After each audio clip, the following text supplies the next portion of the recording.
할렐루야, 좋은 날입니다. 복된 날입니다. 우리 하나님께서 우리와 함께 하십니다.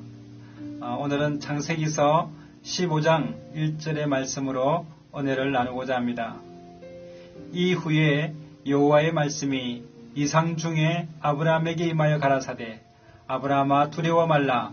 나는 너의 방패요 너의 지극히 큰 상급이니라 라는 말씀입니다.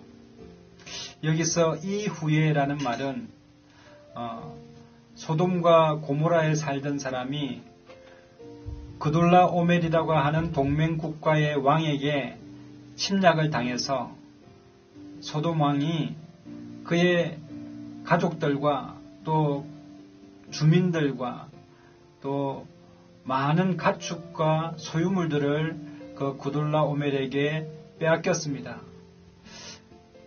그리고 그 이후에 아브라함이 자기의 조카 롯을 구출하기 위해서 318명의 군사들을 데리고 이제 광야에 나가서는 그돌라 오멜을 쳐서 무찌르고, 그리고 소돔과 고모라 사람들과 또 자기의 조카 롯을 다시 찾아서 데리고 왔습니다.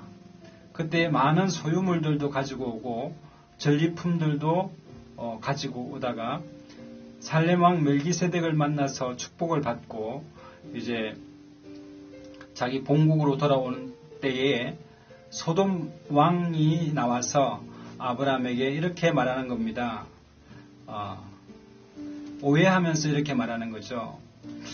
롯을 구하려고 하는 그 명목으로 자기의 소유를 탐한 거 아니냐 하는 그런 오해를 하면서 그럴 바에는 사람들은 나에게 보내고 물건은 네가 취하라, 이런 식으로 아브라함에게 말하는 겁니다.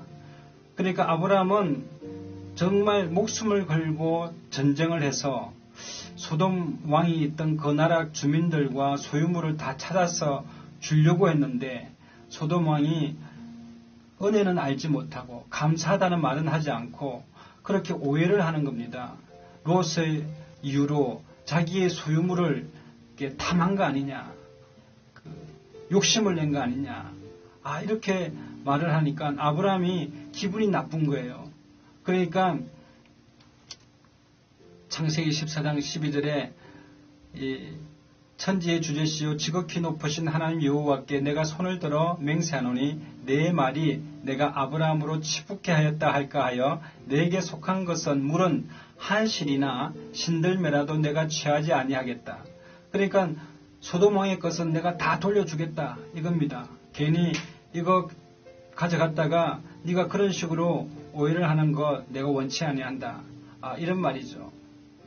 여러분, 남을 이렇게 정말 생명을 걸고 목숨을 걸고 도와줬는데 그 사람이 오히려 그것을 나쁜 쪽으로 오해를 한다는 것은 참 억울한 일입니다. 작년에 중국에 그 선한 사마리아법이 통과되고 호민법이 제정되었는데요. 그 이유는 중국 사람들이 주변에 어떤 사람이 넘어지거나 쓰러져 있으면 그것을 본체만체하고 지나가는 현상이 중국 전역에 다 갑자기 생겨났기 때문에 그렇습니다. 왜 그런 현상이 생겨났냐고 하면 2006년도에 펑위라고 하는 청년이 버스 정류장에 인파가 많이 몰려 있었을 때에 한 여자 노인이 쓰러진 것을 보고 그분을 일으켜서 병원에 데려갔는데 그 노인분이 누가 밀었는지 모르기 때문에 당신이 나를 밀은 거 아니냐라고 해서 허리 수술비를 그 청년에게 받아낸 겁니다. 그리고는 법원까지 가가지고 그 청년에게 이 법원이 50대 50으로 해서 4만 위엔을 이렇게 벌금으로 내게 한 겁니다. 치료비로. 그러니까 중국 사람들이 그 소식을 듣고는 이제는 쓰러진 사람 괜히 잘못 도와줬다가는 오히려 억울한 일 당하기 때문에 넘어진 사람에게 근처도 가지 않고 아예 지나가면서도 본체만 척하는 현상이 전국적으로 생기면서 이 중국이 이 선한 사마리아법을 제정하고 호민법을 통과하는 그런 일이 있었습니다. 이 아브라함도 자기 목숨 걸고 이 소돔 왕의 소유물과 사람들을 구해줬더니 소돔 왕이 자기를 오해하는 겁니다. 나쁘게 보는 겁니다. 나쁜 의도가 있었지 않냐 이렇게 말하는 겁니다. 참으로 안타깝습니다. 그러나 하나님께서는 이 아브라함에게 이렇게 말씀하십니다. 아브라함아, 너는 그 소돔 왕 또 다른 나라들을 두려워하지 말라. 그리고 나는 너의 방패요, 나는 너의 지극히 큰 상급이라 라고 말씀합니다. 이때 방패라는 것은 적군의 공격을 막아주는 보호막이라는 것입니다. 또 여기에서 상급이라는 것은 군사용어인데요.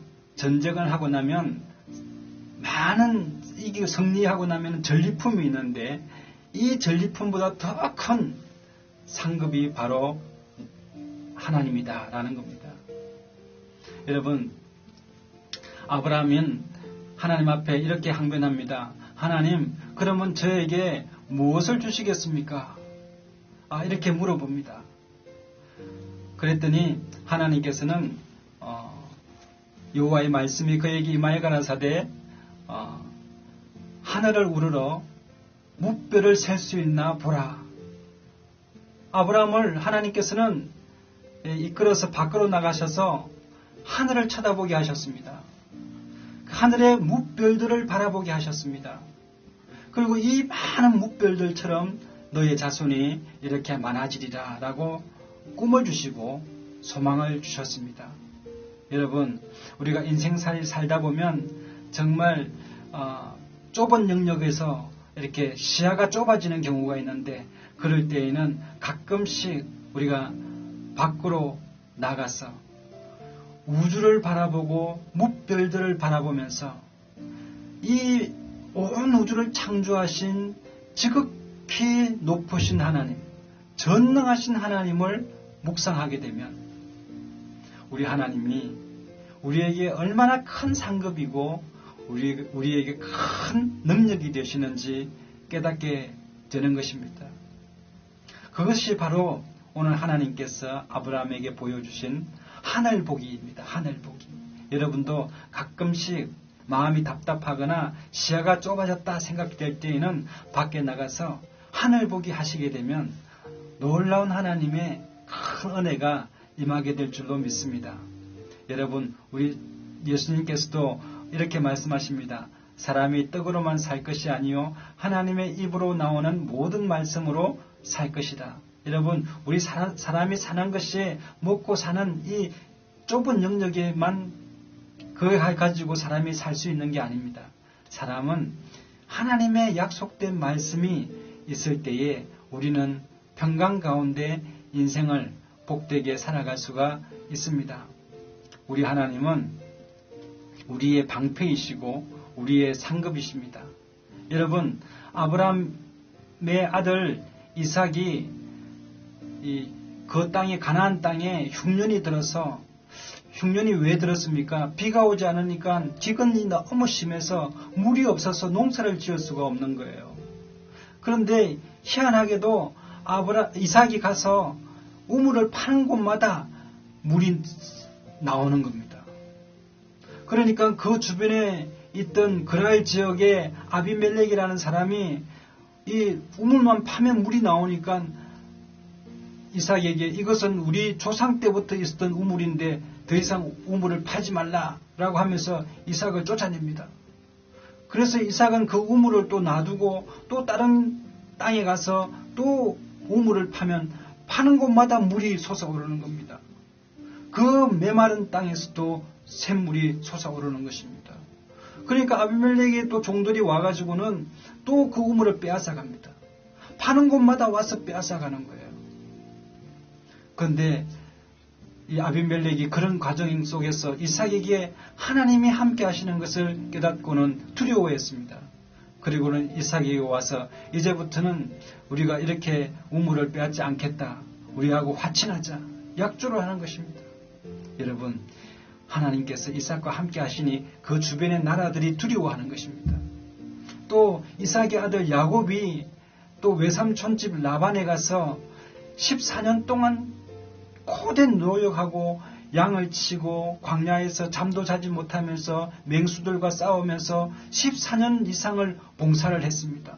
일을 했습니다. 그런데 외삼촌 라반은 야곱의 품삯을 다 떼먹었습니다. 10번이나 변역했습니다. 품삯을 10번이나 바꿔가면서 품삯을 주지 않고 임금을 주지 않았습니다. 그때에 야곱이 라반에게 그 하얀 양들만 있는 가운데서도 그 얼룩무늬 양이나 점박이 양이 나오면 이제 내 품삯으로 정하겠습니다. 그렇게 했더니 여러분, 하얀 양들밖에 없는 상황에서 어떻게 점박이나 이 얼룩무늬가 나오면 몇 마리 나오겠습니까? 그러나 하나님께서 야곱에게 축복하시니까 양들이 이 새끼를 베어가지고 낳는 것마다 얼룩무늬, 점이 있는 것들이 나오기 시작하는 것입니다. 그래서 성경 말씀에 보면은 이 라반의 아들들이 야곱이 우리 아버지 것을 도둑질해서 저렇게 거부가 되었다라고. 여러분, 야곱이 거부가 된 것입니다. 여러분, 하나님께서 함께하지 않았다면 야곱은 무일푼으로 그냥 빈털터리로 나왔어야 될 것입니다. 이 야곱이 자기 부인들에게 이렇게 말합니다. 그대들의 아버지가 나를 속여서 품삯을 10번이나 변역하였느니라.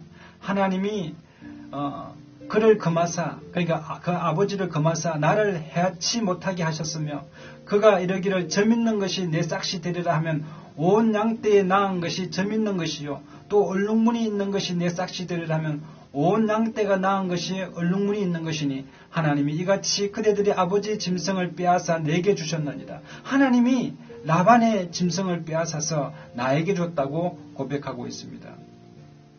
여러분, 하나님은 우리의 방패이십니다. 또 우리의 큰 상급이심을 믿게 되시기를 바랍니다. 시편 121편에 내가 산을 향하여 눈을 들리라. 나의 도움이 어디서 올고 나의 도움이 천지를 지으신 여호와에게서로다. 여호와께서 너를 실족지 않게 하시며 너를 지키는 자가 졸지 아니하시리로다. 이스라엘을 지키시는 자는 졸지도 아니하시고 주무시지도 아니하시리로다. 여호와는 너를 지키시는 자라. 여호와께서 내 우편에서 내 그늘이 되시나니 낮에 해가 너를 상치 아니하며 밤에 달도 너를 해치 아니하리로다. 여호와께서 너를 지켜 모든 환난을 명쾌하시며 또 내 영혼을 지키시리로다. 여호와께서 너의 출입을 지금부터 영원까지 지키시리로다. 여러분, 우리 하나님은 우리를 지켜주시고 또 우리가 억울한 일 당할 때에 또 우리가 정당하지 못한 오해를 받을 때에 하나님은 우리의 큰 상급이 되셔서 우리의 모든 것을 잃어버린 것을 채워주시는 우리 전능하신 하나님이심을 깨닫게 되시기를 바랍니다.